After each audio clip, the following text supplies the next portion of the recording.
शुरुआत में हमें कुछ टीनेजर्स एक जगह गेमिंग टूर्नामेंट में पार्टिसिपेट करते हुए दिखाए जाते हैं, जहां जीतने वाले को 10 ग्रैंड्स मिलने वाले थे। उस गेम में सिर्फ दूसरे खिलाड़ियों को मारना और ज्यादा से ज्यादा पॉइंट्स इकट्ठा करना था। गेम शुरू होते ही दो प्लेयर्स दूसरे सभी प्लेयर्स को धड़ाधड़ मारना शुरू कर देते हैं और इस तरह वो ढेर सारे पॉइंट्स जमा कर लेते हैं। उनमें से एक नई प्लेयर थी और दूसरा एक मजा हुआ प्लेयर था, जिसने गेमिंग की दुनिया में बहुत सारे इनाम जीते थे। भीड़ उन्हें जोश दिलाने के लिए चिल्लाती है और पुराना प्लेयर अपने एक्सपीरियंस के बल पर लीड करने लगता है, जबकि नई लड़की को आगे बढ़ने के लिए बहुत मेहनत करनी पड़ती है। इसलिए वो इम्पल्स 9 नाम के एक एनर्जी ड्रिंक की बोतल को एक ही घूंट में पी जाती है, जिससे कि न सिर्फ उसे एनर्जी मिलती है बल्कि टाइम भी 100 गुना स्लो हो जाता है। उस पावर की हेल्प से वो उस एक्सपर्ट प्लेयर समेत सारे प्लेयर्स को आसानी से मार देती है। इस तरह वो टूर्नामेंट जीत जाती है और अपने बॉयफ्रेंड के साथ इस खुशी को सेलिब्रेट करने लगती है, पर उसे पता नहीं था कि बहुत जल्द उसकी जिंदगी दुखों में बदलने वाली थी। अचानक एनर्जी ड्रिंक की बोतल जमीन पर गिरकर बिखर जाती है और इसी तरह उसकी जिंदगी भी बिखरने लगती है। सीन शिफ्ट होता है और वो अपने आप को 3 बच्चों की माँ के रूप में देखती है। उसका घर बहुत बुरी हालत में था, जहाँ कोई मॉडर्न इक्विपमेंट और इलेक्ट्रिसिटी नहीं थी और इसके चलते उसकी तकलीफ और बढ़ गई थी। घर के बाहर की दुनिया भी उजाड़ और बंजर जमीन के अलावा और कुछ नहीं थी, जहाँ हवा भी जहरीली हो चुकी थी, जिसमें सांस लेना भी मुश्किल था। इसके साथ ही सीन फिर से शिफ्ट होता है और हमें पास्ट की कहानी में वेल हर्नांडेज नाम की एक लड़की को दिखाया जाता है, जो कि एक अच्छी FPS गेमर थी और जिंदगी में उसका एक ही सपना था कि वो एक प्रोफेशनल गेमर बनकर खूब सारा पैसा और नाम कमाए। वो अपने डिवोर्स फादर कार्लोस के साथ रहती थी। 2017 में एक दिन कार्लोस अपनी बेटी वेल को रेस्टोरेंट की जॉब इंटरव्यू के लिए तैयार करता है और वो बेदिली से फॉर्मल्स पहनकर इंटरव्यू के लिए निकल जाती है। बाहर उसका बॉयफ्रेंड इवान अपनी कार में उसे पिक करने के लिए उसका वेट कर रहा था। वहाँ से निकलते ही वेल गाड़ी की पिछली सीट में बैठकर अपने फॉर्मल कपड़े बदलकर कैजुअल पहन लेती है और इंटरव्यू की जगह फील्ड ऑफ फायर नाम के एक गेमिंग टूर्नामेंट खेलने पहुँच जाती है। दूसरे FPS बैटल रॉयल गेम्स की तरह ही फील्ड ऑफ फायर भी एक मल्टीप्लेयर गेम था, जिसमें लास्ट तक टिके रहना ही इसका मेन पर्पस होता है। वेल सोचती है कि अगर वो ये गेम जीत गई तो लाखों रुपए कमा लेगी और उन पैसों से वो अपने लिए एक गेमिंग कंप्यूटर खरीदेगी। पर इवान उसे बताता है कि रॉय नाम का एक मजा हुआ प्रोफेशनल गेमर उस टूर्नामेंट में सरप्राइज अपीयरेंस देने वाला है, जिसे सुनकर वो थोड़ा नर्वस हो जाती है।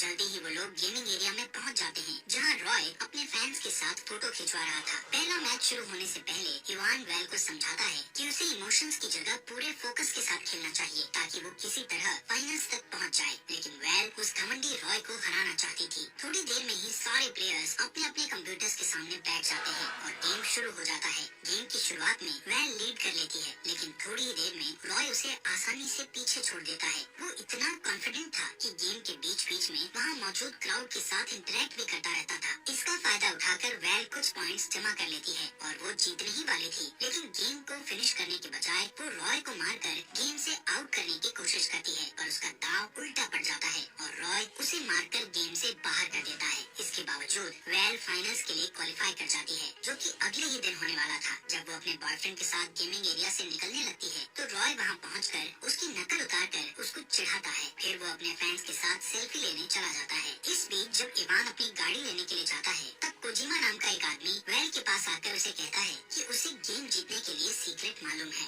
ये सुनकर वेल हैरत में पड़ जाती है, लेकिन उसके कुछ पूछने से पहले ही वो आदमी उसके हाथ में अपना बिजनेस कार्ड देकर वहाँ से चला जाता है। घर पहुँचने पर वेल बिना कोई आवाज किए चुपके से अपने रूम में जाने की कोशिश करती है, लेकिन उसके डैड उसे देख लेते हैं। वेल के पास कोई चारा नहीं था, इसलिए वो सारी बातें उन्हें सच बता देती है, जिसे सुनकर उसके डैड को बहुत गुस्सा आता है और वो अगले दिन से उसे रेस्टोरेंट जाकर उन लोगों से जॉब का इंटरव्यू लेने की रिक्वेस्ट करने के लिए कहते हैं। लेकिन वेल अपने डैड को समझाती है कि अगले दिन उसके टूर्नामेंट का फाइनल है, जो उसके फ्यूचर के लिए ज्यादा इम्पोर्टेंट है। पर सभी पेरेंट्स की तरह कार्लोस भी उसे समझाता है कि ऑनलाइन गेमिंग का कोई फ्यूचर नहीं है, लेकिन वेल अपनी जिद पर अड़ी रहती है और उसकी बात को इग्नोर करके अपने रूम में चली जाती है। थोड़ी देर बाद वो अपने आज के खेले गए गेम को पॉडकास्ट पर देखती है, जिसमें रॉय को फर्स्ट पोजीशन पाते हुए देखकर उसे बहुत गुस्सा आता है। तभी उसकी नजर कोजिमा के बिजनेस कार्ड पर पड़ती है और उसे ध्यान आता है कि उसने उसे गेम जीतने के सीक्रेट के बारे में बताया था। बदला लेने की तड़प और जीतने की चाहत में वो तुरंत उसके दिए हुए एड्रेस पर जाने का फैसला करती है। जल्दी ही द गोल्डन सॉसर नाम के गेमिंग कैफे में वो पहुंच जाती है, जहां पर कुछ लोग अपने कंप्यूटर्स पर वीडियो गेम्स खेलकर एंजॉय कर रहे होते हैं। तभी कोजिमा उसके पास आता है और उसे बैठकर गेम खेलने के लिए कहता है। वेल को इस बात से हैरानी होती है कि आखिर कोजिमा ने उसे अपना बिजनेस कार्ड क्यों दिया था, पर वो गेम खेलने के लिए बैठ जाती है। लेवल चूज करती है जिसे कंप्लीट करना उसके लिए बहुत मुश्किल था। ये देखकर कोजिमा उसे इम्पल्स 9 नाम का एक एनर्जी ड्रिंक देते हुए कहता है कि ये कोई मामूली एनर्जी ड्रिंक नहीं है और वो चाहे तो उसे ट्राई करके देख सकती है। ये सुनकर वैल उस ड्रिंक का एक घूंट पी लेती है और अचानक उसके आसपास की सारी चीजें उसे स्लो मोशन में चलती हुई दिखने लगती है, जिसकी वजह से उसके लिए वो इम्पॉसिबल लगने वाला गेम बहुत ही आसान हो जाता है। फिर पलक झपकते ही वो रियलिटी में खुद को टेबल के दूसरी तरफ बैठे कोजिमा के सामने पाती है। जब वो उससे पूछती है कि उसे क्या हुआ था तो वो उसे बताता है कि जो भी इम्पल्स 9 पीता है समय उसके लिए स्लो हो जाता है और उसे ये एनर्जी ड्रिंक पीते हुए 1 घंटा बीत चुका था। वो उसे ये भी बताता है कि आप जितनी मात्रा में इस एनर्जी ड्रिंक को पिएंगे टाइम भी उसी रेशो के हिसाब से स्लो होता जाएगा। ये कहकर कोजिमा उससे एक बॉटल ड्रिंक के बदले $500 की डिमांड करता है, जिसे सुनकर वैल शॉक्ड हो जाती है। उसे लगता है कि टूर्नामेंट जीतने के लिए एनर्जी ड्रिंक का इस्तेमाल करना चीटिंग है, पर तभी कोजिमा के फोन पर रॉय की कॉल आती है, जिससे उसे ये पता चल जाता है कि रॉय भी गेम्स जीतने के लिए उस एनर्जी ड्रिंक का इस्तेमाल करता था।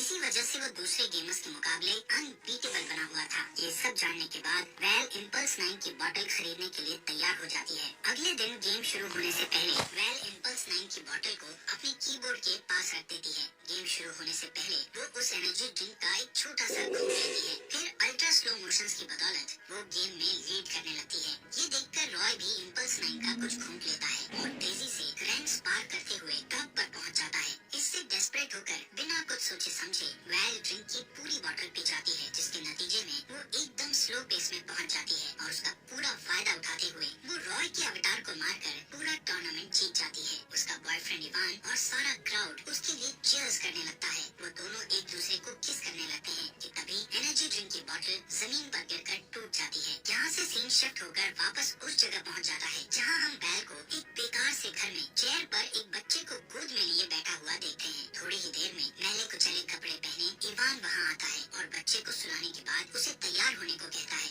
वैल बहुत कंफ्यूज थी और अपनी पूरी एडल्ट बॉडी और अपनी उंगली में वेडिंग रिंग को देखकर हैरानी से हाँफने लगती है। वो थोड़ी राहत पाने का सोचकर नीचे जाती है, पर वहाँ और भी 2 बच्चे उसे मम्मी कहकर बुलाते हैं, जिसे सुनकर वो डर जाती है और घबराकर घर के बाहर निकल जाती है। वहाँ वो लोगों को टेंट में रहते और खुले में बने पब्लिक बाथरूम का इस्तेमाल करते हुए देखती है। आखिरकार उसे पता चलता है कि वो पलक झपकते ही लगभग 12 साल स्किप करके सीधे 2029 में पहुँच गई थी और वो लोग जिस जगह रह रहे थे वो पूरा इलाका चारों तरफ ऊंची दीवारों से घिरा हुआ था, जो कि वेस्टलैंड से इस एरिया को अलग करता था। वेस्टलैंड में डेथ लिज़ार्ड जैसे खतरनाक जानवर रहते थे जो इंसानों पर हमला करने के लिए बदनाम थे। इस वजह से वहाँ रहने वाले लोग अलग अलग शिफ्ट्स में गेट पर पहरा देते थे। इसके अलावा उसे ये भी मालूम चलता है कि जिन लोगों ने पास्ट में बहुत ज्यादा इम्पल्स 9 पिया था वो लोग रियल टाइम में अब जाग रहे थे, जिन्हें पल्सर कहा जाता था। इम्पल्स 9 के ज्यादा इस्तेमाल के नतीजे में लोग बिना किसी मेमोरी के सालों बाद के फ्यूचर में अचानक से पहुँच रहे थे, जिसकी वजह से पूरी दुनिया में अफरा तफरी मची हुई थी। जब कोई अचानक टाइम के बारे में कंफ्यूज सा दिखता तभी उसके पल्सर होने या ना होने के बारे में पता चलता था। इसके अलावा उनकी पहचान का और कोई रास्ता नहीं था। इस भयानक बर्बादी के लिए लोग पल्सर्स को जिम्मेदार मानते थे और उन्हें उस 4 दीवारी के अंदर रहने की इजाजत भी बहुत मुश्किल से देते थे। वैल उस जगह एक पुलिस का काम करती थी और डैन नाम का एक आदमी उसका डिप्टी यानी असिस्टेंट था। पल्सर्स के साथ जिस तरह का बिहेव होता था उससे बचने के लिए वैल खुद भी इम्पल्स 9 कंज्यूम करने के बाद सबसे छुपा लेती है। वैल घर आकर सब कुछ ठीक करने की कोशिश करती है कि तभी उसे अपने डैड कार्लोस की याद आती है। वो उनके साथ हुई अपनी आखिरी मुलाकात को याद करने की कोशिश करती है और जैसे ही वो अपना सिर दूसरी तरफ घुमाती है तो उसकी नजर टेबल पर उसके डैड की राख से भरे एक बर्तन पर पड़ती है। वो उसे देखते ही फूट फूट कर रोने लगती है। इतने में डेप्यूटी पुलिस डैन आकर उसे टॉयलेट साफ करने की ड्यूटी पर चलने को कहता है। पहले तो वो जाने से मना कर देती है, पर जब डैन उसे याद दिलाता है कि वो सफाई इंस्पेक्टर है और ये उसका काम है तो उसे जाना ही पड़ता है। उसे कई घंटों तक गंदे टॉयलेट्स की सफाई करनी पड़ती है। इस तरह काफी दिन बीत जाते हैं और धीरे धीरे वैल को उस उजड़े हुए माहौल में रहने की आदत हो जाती है।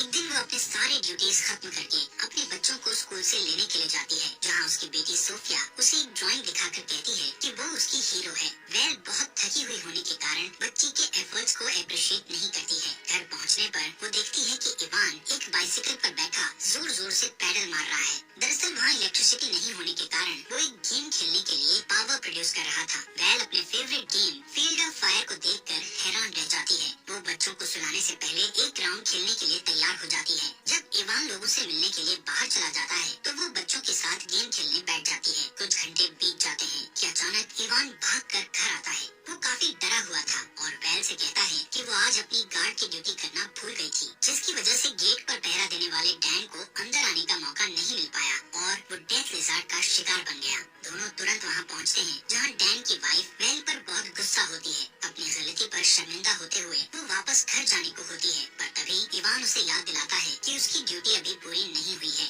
ये सुनकर वो उदास मन से अपनी शिफ्ट पूरी करती है और घर आकर दुखी मन से फूट फूट कर रोने लगती है। इवान उसे प्यार से समझाता है और तसल्ली देता है। वेल को महसूस होता है कि वो इस नई दुनिया के लिए फिट नहीं है और इसीलिए सब कुछ छोड़कर वो वेस्टलैंड घूमने का इरादा करती है। लेकिन जाने से पहले वो इवान को एक लेटर लिखकर उसे बता देती है कि वो एक पल्सर है। अगले दिन वो कभी वापस न लौटने का इरादा करके निकल जाती है। जब इवान वो लेटर पढ़ता है तो उसे बिल्कुल विश्वास नहीं होता। अगले सीन में हम देखते हैं कि वेल बंजर जमीन पर भटकते हुए एक बेकार पड़ी बिल्डिंग के पास पहुंचती है। वो उजाड़ बिल्डिंग असल में कोजिमा का gaming cafe the golden saucer था। वेल उस कैफे के अंदर जाती है और इधर उधर देखती है। कोजिमा को एक काउंटर से निकलते देख उसे हैरानी होती है। वो देखती है कि कोजिमा पर उम्र का बिल्कुल भी असर नहीं हुआ था, लेकिन वो ये राज उसे नहीं बताता है। उनकी बातों के दौरान कोजिमा को पता चलता है कि वेल एक हफ्ते पहले ही पास्ट से रियलिटी में जागी थी। वो स्वीकार करता है कि इम्पल्स 9 की वजह से बहुत सारी जिंदगियां बर्बाद हुई थी,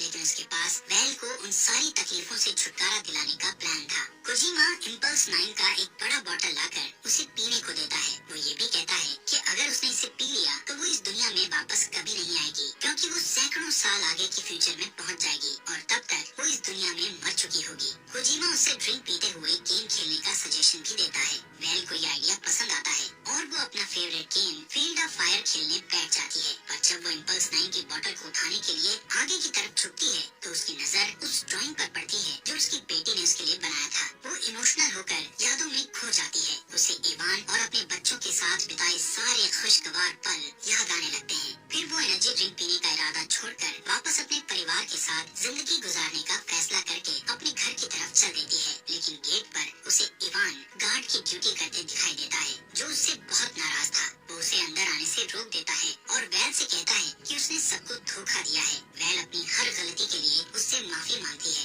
अभी उनकी बात चल ही रही थी कि उन्हें दूर से गोलियों की आवाज सुनाई देती है, क्योंकि डेथ लिज़ार्ड्स उनकी कम्युनिटी की तरफ बढ़ रहे होते हैं। तब इस बात का खुलासा होता है कि डेथ लिज़ार्ड्स दरअसल नॉर्मल लोगों का ही एक ग्रुप था जो इंसानों का मांस खाया करता था। उन्हें पास आता देखकर इवान जल्दी से वेल को अंदर कर लेता है और इसी बीच अलार्म बजने लगता है, जिससे सभी लोग डर जाते हैं। एक औरत उसे बताती है कि सब लोग खाई की तरफ जा रहे हैं, क्योंकि अटैकर्स को रोकने के लिए कोई भी पूरी तरह तैयार नहीं था। ये सुनकर उसके दिमाग में एक आइडिया आता है। क्योंकि कम्युनिटी के सारे लोग उसके धोखे से नाराज थे, इसलिए वो उनके भरोसे को जीतने के लिए एक प्लान बनाती है और अपने हस्बैंड से कहती है कि वो यहाँ रहकर डेथ लिज़ार्ड्स को जितनी देर तक हो सके रोकने की कोशिश करेगी। इवान उसे छोड़कर जाना नहीं चाहता था, पर वो उसे बच्चों की खातिर जाने को कहती है। इस पर वो मान जाता है। फिर वेल इम्पल्स 9 का बड़ा बोतल जिसे वो अपने साथ लाई थी उसे निकालकर लड़ाई के लिए तैयार हो जाती है। डेथ लिज़ार्ड्स गेट पर पहुंचकर हमला बोलने के लिए तैयार दिखते हैं कि तभी वेल को पता चलता है कि डेथ लिज़ार्ड्स का लीडर और